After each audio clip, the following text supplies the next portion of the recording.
એટલે તમે આ બધા આંકડાઓ બોલો છો અને કોઈ પુરાવા છે, લોકો છે? મારી પાસે બધી રજૂઆતો છે. અમે જ્યારે બી અમે તપાસ માટેના બધા કાગળો લખ્યા છે અને જ્યારે આ તપાસ માટે પાક્કી એજન્સીઓ નીમવામાં આવશે એટલે તમામ પુરાવાઓ લઈને અમારે હાજર થવાની અમારી તૈયારી છે. લોકો સોગંદનામા કરી દે? સોગંદનામા અમારી પાસે અત્યારે ઓલરેડી સોગંદનામા અમારી પાસે આવી ગયા છે. ઓલરેડી સોગંદનામાઓ અમારી પાસે આવ્યા, પણ બરાબર તપાસ બેસે, બરાબર એજન્સીઓ તપાસમાં આવશે, આ બધી વસ્તુઓ લઈને અમે ત્યાં હાજર થવા. ક્યાં સુધી તપાસ કરાવશો? અમે તો તપાસ જ્યાં સુધી નહીં થાય ત્યાં સુધી અમે અંતિમ તબક્કા સુધીમાં અમે આ લડાઈ લઈ જશું અને આ ભ્રષ્ટાચારીઓને જ્યાં સુધી ખુલ્લા ન પાડીએ ત્યાં સુધી અમે જપીને બેસવાના નથી. એની જમીન માટેની તમે કોઈ વાત કરતા હતા કે એની આ માણસનું મેં પહેલા રાજકોટ કલેક્ટરશ્રીને પણ મેં જાણ કરી હતી કે આજ દિગ્વિજય જાડેજાનું ન્યારી 2 ડેમ ઉપર ફાર્મ હાઉસ છે. ભરતીના નિયમો, ભરતી થાય ડેમની એનાથી 200 મીટર કોઈ બાંધકામ નથી થઈ શકતું, પણ આ જ દિગ્વિજયસિંહ જાડેજાનું ફાર્મ હાઉસ 200 મીટરના પૂરા એરિયામાં અંદર આવે છે.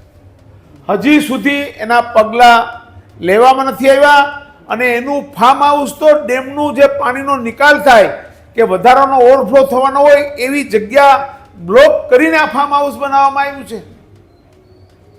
હજુ સુધી એમાં કોઈ રાજકોટ કલેક્ટરે કોઈ પગલાં એમાં નથી લીધા. તો મારે આપના દ્વારા પણ આ વાત કેવી છે, આજ માણસના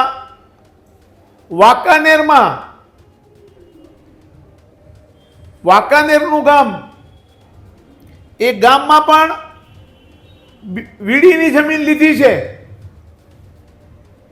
100 વીઘા જેટલી જમીન લીધી છે મારી પાસે કાગળિયા. આપો ભાઈ, કાગળ આપો. હું આપું. આ મેસરિયા ગામ છે વાંકાનેર તાલુકાનું. એમાં સર્વે નંબર 392 પૈકી 6 ની વીડીની જમીન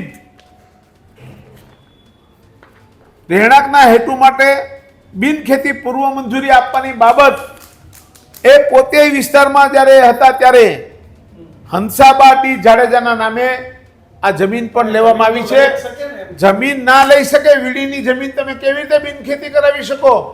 તો આ દિનુભાઈ, આ બધાય આ જમીનો સાચી ખોટી કાગળો ઉપર કઈ રીતે આ કરાવતા હતા? બસ પોતાની લાગવગ અને પૈસાના જોરે આ નિયમ વિરુદ્ધની કામગીરી એણે કરી છે.